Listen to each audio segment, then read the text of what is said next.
Kunle Shoria company. His name is Kunle Shoria, and he's here to talk about what happens when a generation decides to rise. Please come on stage. Thank you very much. Good morning, everybody, those here and those watching virtually. Today is not the day, really, to ask questions about how the doer of deeds can do better or how the onlooker has not taken enough responsibility. Today will be a good day to ask questions about ourselves, about our souls and the commitments of our spirits, to ask questions about how we can be better, to take a second look at our environment, to look at our space that we have accepted for over 50 years called Africa, and to say what kind of components can we change and how do we define our decency, our truth, our justifications going forward. We must first of all begin by accepting where we are. Our continent represents probably the largest single liability you can find anywhere. We produce what we don't consume, we consume what we don't produce. All of us know that there's no economy that can survive on that equation. For over 50 years, Africa has received aids from the world more than anybody has received, and we are still the world's poorest continent, telling us that a begging bowl cannot be a pathway to prosperity of any kind. And for every degree of favor that we seek, we lose a level of freedom.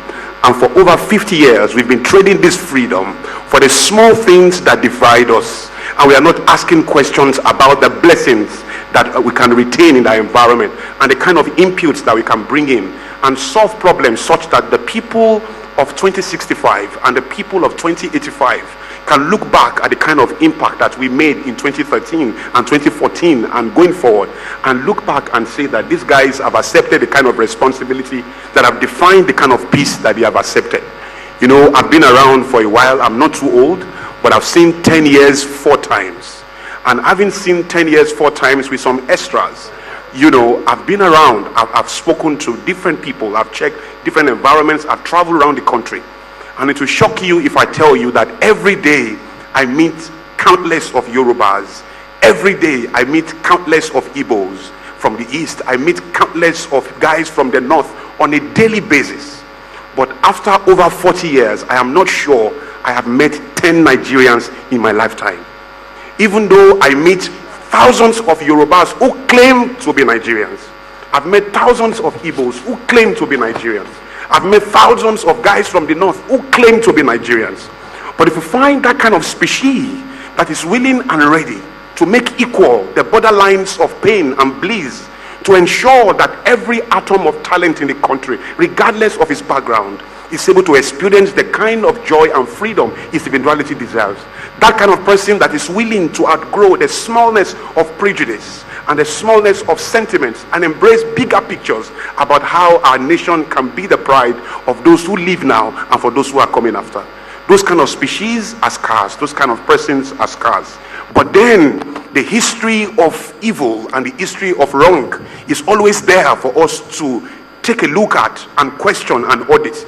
But the blessing of taking responsibility in the now, and then to use that responsibility to chart a new face and a new responsibility for the future, it's something that we always have before us. It means above everything, opportunity is always a possibility. And we have before us today another opportunity to take a second look at ourselves and to say that we can grow and we can be better. And for me, I think it is fantastic. It's not a time for us to begin to look for flawless characters. It's a time for us to disarm and for us to sit down and take on mental weaponry and begin to ask questions seriously that can govern behavior, and to let the young person know that a car is not a testimony. It's a tool of effectiveness, and it's the smallness of our character that makes a man acquire a thing and thinks that his life can be better because of it. It's terrible. We have to audit again our sense of mission and our sense of thoroughness, and ask questions about our morality, and ask questions about what the material can represent. Successful people in Africa have asked serious questions with their lifestyles that the young people who live now must answer. I tell you, I am not too inspired to tell young people about how well they can do and how much they can make money. Because if you learn to plan, for example, you can plan to sleep with my wife, or you can plan to steal. That is the nuisance of skills. And everything in this life, despite his wisdom, has the potential for nuisance and evil. And when people learn how to do something, to be a Bin Laden, you have to be a project manager of great capacity. And I tell you, a lot of skills are in the country. People are succeeding, but is society grateful? We now need the kind of inputs that can help us to come together and do the kind of deeds that society can be grateful for. And I think that is more critical. That at the end of the day, when you climb the highest mountain possible, and you flag the flag of your belief and your philosophy and your ideology there, it has to be that every voice in society can be grateful that you have done that. I think that is what's most critical, and I think that is what Gen Voices is trying to do. And I encourage everybody out there, those in this room, those outside of this room, to begin to consider that if at every point in time the best of our exertions does not pass the test of that kind of standard that says, can society be grateful for what you represent, then from the highest of the places we can attain to and the best of things we can acquire, if society is not grateful, we have just defined our smallness and we have refused to embrace the kind of fibers that binds us together and help us to move forward. I think that is critical. And the soul that will ignore that is a small soul, a small mind that is not fitting to take responsibility in the now and in the future, talk less of standing as a model for those who are coming after us to follow as an example. That's the way it works, and that's the way it must be. Thank you very much. This remains an opportunity. It's valued. God bless you all.